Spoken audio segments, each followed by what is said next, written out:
49er fans, today's video is brought to you guys by Manscaped. Go to manscaped.com/49ers. Get 20% off your first order plus free shipping on a ton of great products. Again, manscaped.com/49ers. Link is down below in the description box. 20% off your first order plus free shipping on every single product that they offer. As we always do here on a Thursday, we get into the 49ers news and rumors, and there is a lot in terms of injury news to start with, and then also getting into a little bit of Saints conversations as well. Let's start with the Week 10 injury report because it's an interesting injury report, and we don't have the full picture just yet. So, still have a lot of missing pieces, and we'll talk about who's going to play on Sunday, who's not going to play on Sunday, and who might play on Sunday, and one of those who might is Richard Sherman. There is a slight chance Sherman could be out there against the New Orleans Saints, but it is not guaranteed he will be a game-time decision. Kendrick Bourne, well, he's back on the COVID list, but he has had a negative test, and so the question is, can he get enough negative tests before Sunday to be able to go ahead and play? I mean, it's a typical 49er week, right? I mean, we come on here every single Thursday, and we talk about injured players because the Niners have been so injured. We're like beating a dead horse here. We know how injured they are. It's ridiculous. But there's at least a slight bit of hope and a slight chance you would see a player like Richard Sherman out there on Sunday, and that is at least good news because the Niners have had,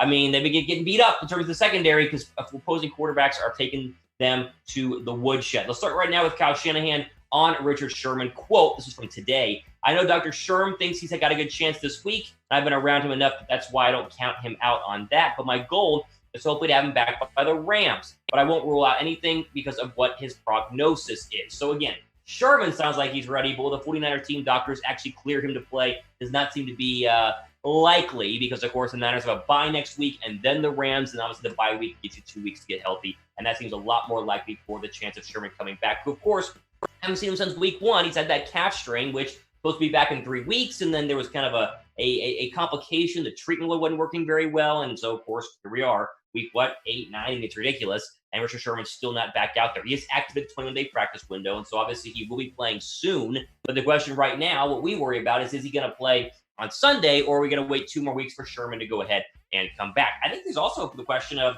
does Richard Sherman come back at 100%? You got to remember, Richard Sherman was playing at a Pro Bowl level last year, was probably one of the best cornerbacks in the National Football League. And this year, the question is, has age caught up for one more year? Like, will the calf slow him down a little bit? Or will he play at the level that he played at last year? If it's the latter, then you're looking at Richard Sherman coming back and providing massive, massive impact and a huge boost to a secondary, which, like I said, has struggled all year long. The question is, do you want to replace Barrett, Mosley? Those would be questions, obviously, for Robert Saleh and Kyle Shanahan. But right now, unsure if Sherman will play on Sunday, but I think he will at least have a chance. Look on Twitter, my Twitter account, @Host Thomas Mott, for probably updates on that. He'll be a game-time decision. They really just need Sherman back. And so for that being said, like this video right now if you guys want to see Sherman back on the football field. I think he'll make a big difference, especially, again, if he's healthy.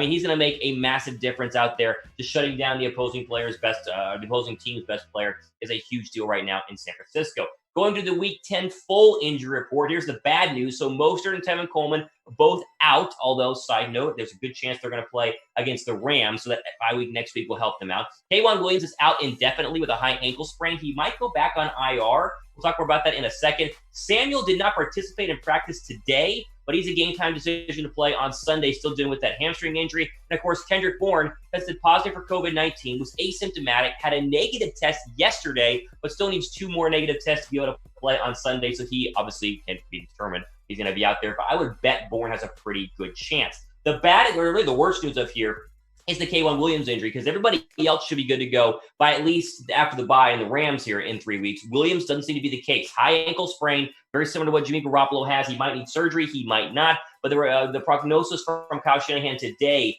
is that K'Waun might miss the rest of the year, or at least miss a significant portion for the final second half of the 49er season. So that's the worst news in terms of the 49er injury update, because Williams is your slot guy, and he's the guy that they love to have out there in their nickel packages, covering any sort of speedy slot receivers, which, of course, you see a lot of in the National Football League. The running back depth chart obviously is going to look like this on Sunday, because I just said no Mostert, no Coleman. So you'll get Jerick McKinnon as your 1, Michael Hasty as your 2. They promoted somebody from the practice squad, but you won't see him getting a lot of snaps. It'll be McKinnon and Hasty yet again. But the hope is this is the final week the Niners will have to be without their star running back, Raheem Mostert, and their very capable backup, Tevin Coleman, both of which have been out for a significant amount of time. Mostert has missed, a ton of time. And obviously, I think the 49ers will be a lot better when he gets back on the football field, because the whole offense really seems to to move through him. So I think we'll have more information next week whenever they get to the bye week, whenever they want to update us on if Mostert and Coleman will be coming back. But that's the news that we see right now. So make sure you guys are subscribed, because whenever that news is dropped, you got to bet your bottom dollar we'll have a video here on the 49ers Report updating you, saying, hey, Mostert's back, Coleman's back. So those running backs that have been riding your fantasy bench for so long might finally be back, which is good news for all of us, because they really need to go ahead and get this running game picked up and going, because McKinnon and Hasty have not really done. I mean, they've been okay, but not enough for obviously anyone's liking. Saints, well, they're one of the most healthy teams in the National Football League. I mean, they're the complete opposite of the 49ers. Breeze and Michael Thomas were both limited participants this week. Both of them are going to play. I mean, this is not any sort of, no Drew Brees with a shoulder. Oh, no Michael Thomas with a hamstring. No, they're both going to play. Eric McCoy should go as well. Same with Ryan Branchek. All of them were limited, but at this point in the NFL season, a lot of players are limited just to give them, rest in terms of their overall health and safety. My question is, are we going to see a breakout game for Michael Thomas? If Sherman doesn't play on Sunday, we're talking about an undersized cornerback in K'Wan Williams going up against Thomas, who was targeted last week in his first game of the 2020 season, coming off of the injury and the suspension.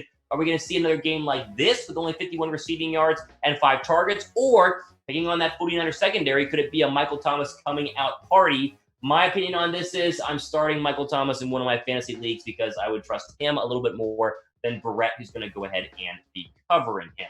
Now, we talked about on Monday how I thought the Niners should go ahead and put a waiver request in for defensive end TAKK McKinley, who, of course, was released by the Atlanta Falcons due to some Twitter problems, some injury problems, and people were indifferent on YouTube. Some say yes, some say no. Although, we found out today, even after Kyle Shanahan said they did not, Ethan's out of Schefter admitting TAKK McKinley did get a waiver request submitted by San Francisco. So they did try to go ahead and sign TAKK McKinley. The problem is the Bengals were ahead of them in the waiver lineup, and the Niners' defensive line will now basically remain the same for the remainder of the year unless D4 is able to come back. It doesn't seem to be the case at all. Here are your 4 players that did try to go ahead and grab TAKK, and the worst thing is the Niners were number 2 on this list. So if you don't know how the waiver wire works, the teams with the worst record are tops, aka the Bengals, and then teams with the best records are in the bottom. So the Bengals had the first shot at it. They obviously did put a waiver request in, but had they not, San Francisco, the second worst record on your screen right now, because both the Raiders and Browns are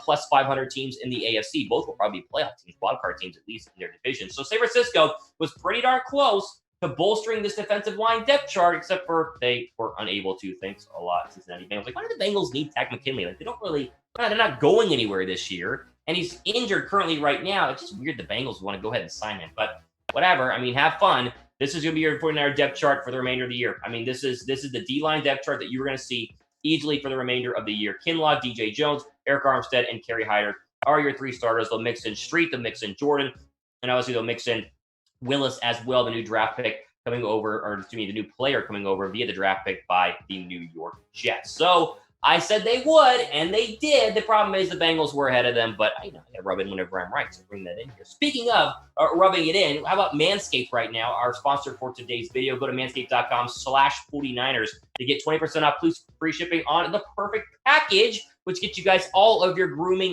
needs. Obviously, the deodorant, the freshener, and the lawnmower 3.0, which is, in my opinion, the best grooming tool you possibly could get your hands on, because it doesn't cut you, it doesn't nick you like a lot of other ones do. My roommate has one that's not from Manscaped. I have one that's from Manscaped. Let me tell you, a lot less nicks on Thomas than we do with roommate Will. You also get the deodorant here, all on sale in terms of using our link, manscaped.com/49ers. 20% off plus free shipping. Link is down below in the description box. And right now, you also get the free boxers and the carry-on bag, which I take with me everywhere I go. Manscaped.com/49ers. 20% off your first order plus free shipping. Go down below in the description box right now. Jump on this deal, because obviously it will not last forever. Obviously, here on the 49ers Report, one little side note, make sure you guys are following me on Twitter for the latest updates, because as we get closer and closer to playoff season, the Niners are going to be right in the mix. It sure just seems to be that way as we move on to the 49ers playoff chances. I previewed this in a video a little bit earlier on this week, and I think, technically,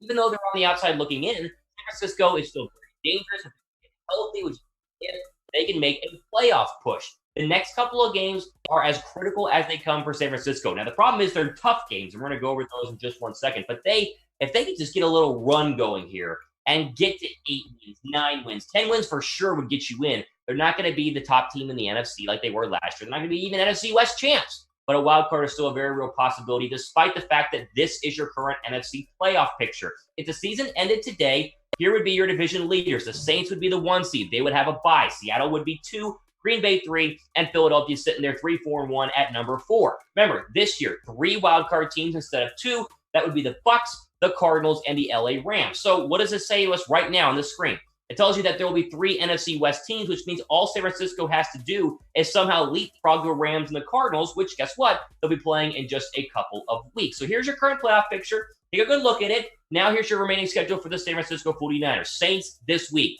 Critical, crucial, big NFC matchup. They get a win here. It goes a long way to go ahead and getting to the postseason. Then the bye week. You take the bye week, you get healthy, and then you jump into the gauntlet remaining stretch at the Rams. Obviously, if they win the Rams game, they have a very, very, very, very, very good chance of going ahead and you make it to the postseason because the Rams are sitting there as the current 7 seed. Bills on Monday Night Football. That one's going to be tough.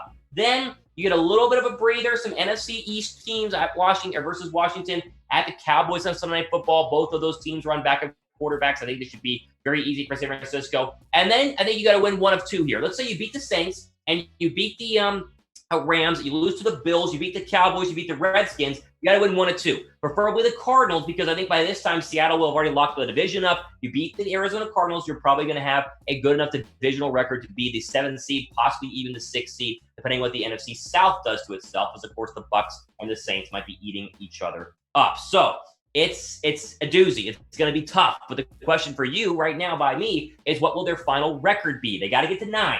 I think 9 is your magic number right now, 4 and 5, which, again, all you got to do is go 5 and 4 over your next couple of games, and you're getting there to 9 wins. And so, really, it's not impossible. That's why we're bringing it up here right now. I have said before, I think your one shot to go ahead and eke into the playoffs is for the Rams to struggle and for the 49ers, obviously, to beat the Rams. So let's go ahead and throw up the Rams schedule here. It's not easy. I mean, look, this is the Rams.